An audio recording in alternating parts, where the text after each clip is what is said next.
Hello and welcome to Washington Exec's video series. I'm Rachel Kirkland and have the pleasure of talking with Peraton's Vic Malloy.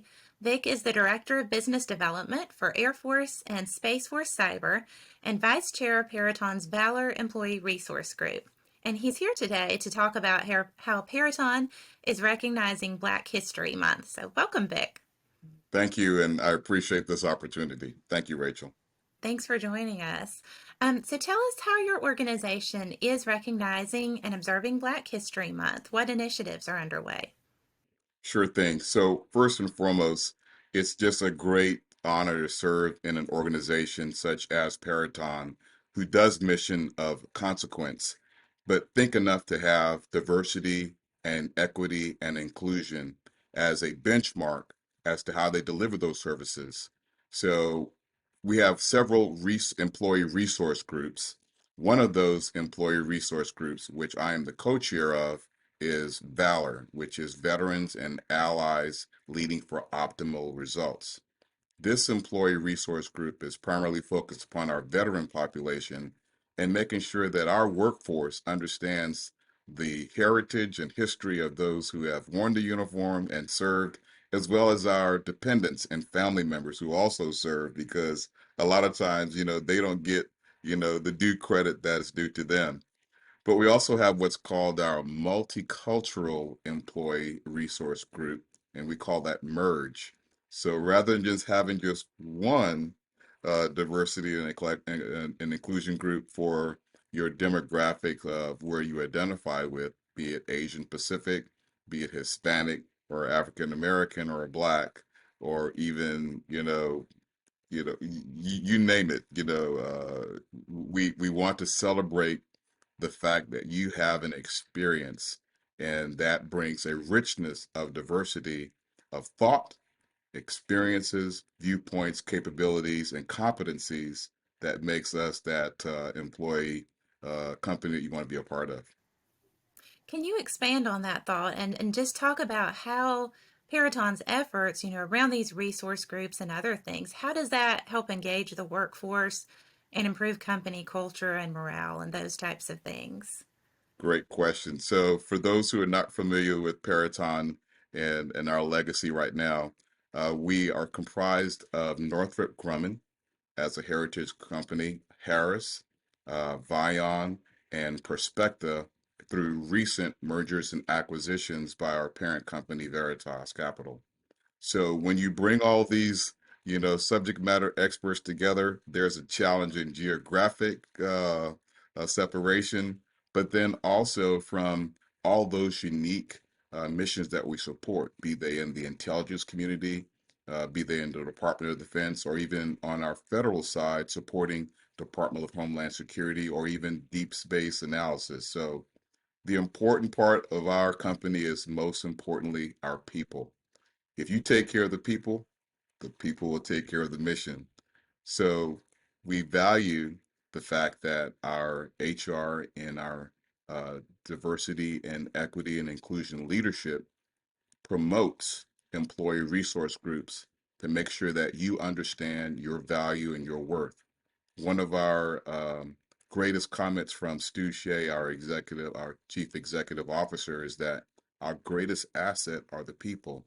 And our challenge is reaching out and making sure that we find out all of those unique aspects and functionalities and experience and competencies that are right and resident within our company. So we may not, have it all together, but together we have it all in one aspect. So our employee resource groups are engineered to make sure that we reach out to those different folks and make sure that they understand that they're welcome, be they, at our Pride Alliance for lesbian, gay, transgender, and those who are identifying, their sexuality. We want to make sure that you have a safe place to have those conversations. Last year, Valor, our Veterans Employee Resource Group, did a joint session to where those who have served and went through Don't Ask, Don't Tell, and now you have to come into industry, how do you embrace your identification with pride and confidence so that then now you can come in and serve on the private sector side. So it was a very illuminating conversation, very uh, thought provoking, and very rewarding to see that, you know, hey, these are just professionals. You know, they love who they love, but they also love serving, and they just want, you know, everyone to respect their viewpoints and their identifications and the value that they bring and how important they are, because they are very important. We all are. Every one of us is very important. So, a lot of conversations going on, a lot of different efforts. Why do you think it's important? Can you talk about why it's important to recognize these efforts, not just this month, but throughout the whole year? Well, as we can see in our society, there's a lot more need for communication and dealing with people and their heritage and where they came from, and respecting the dignity and the competency that each and every one of us brings to uh, our day-to-day jobs. And when you're doing missions of consequence and you're on the site working next to your client and your guest and hearing what the mission is, you want to make sure that you can be your best self.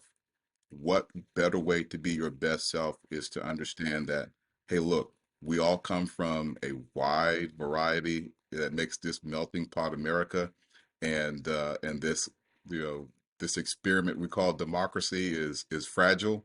So it's very important that we take time and stop the clock every now and then to say, okay, let me hear your thoughts. Let me know how you feel. Let me know what you're thinking, so that you can focus on doing the mission. Because once again, as Stu Shea says, you take care of the people, they'll take care of the mission. But we got to make sure that we take care of the people. What's next? Where do you plan to go from here? Well, today, for Black History Month, we have an opportunity to select some of our active duty folks and then those who are also serving within the ranks of Peraton to share their experience as being veterans and then now being in the workforce. And what was your journey like? You know, how did you overcome those challenges and obstacles related to your background and your ethnic ethnic origin, and and then rise above. We still have a journey to go through, um, but it's great to hear where people have made contributions and been recognized for the content of their character and not so much the color of their skin. But we can walk hand in hand. I would be remiss to say that this year would be the 60th year of the I Have a Dream speech. I was 1 month old when that speech was given in Washington, D.C. And I can truly say that some folks are saying, you know, well, where's the dream? The dream is looking at you right now.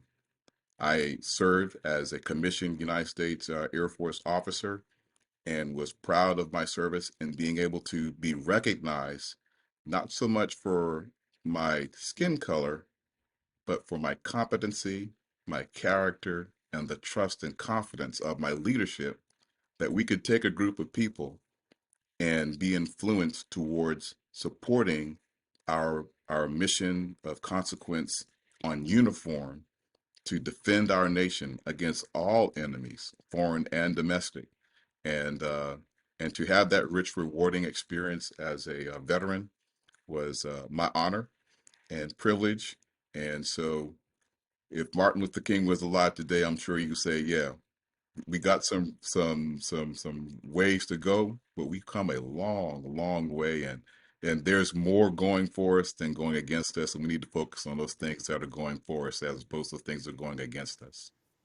Wonderful. Well, thank you for your service and thank you for coming on and talking with me today. My pleasure. Thank you so much, Rachel, and thank you all for what you do and your value that you bring to our community in talking about diversity, equity, and inclusion.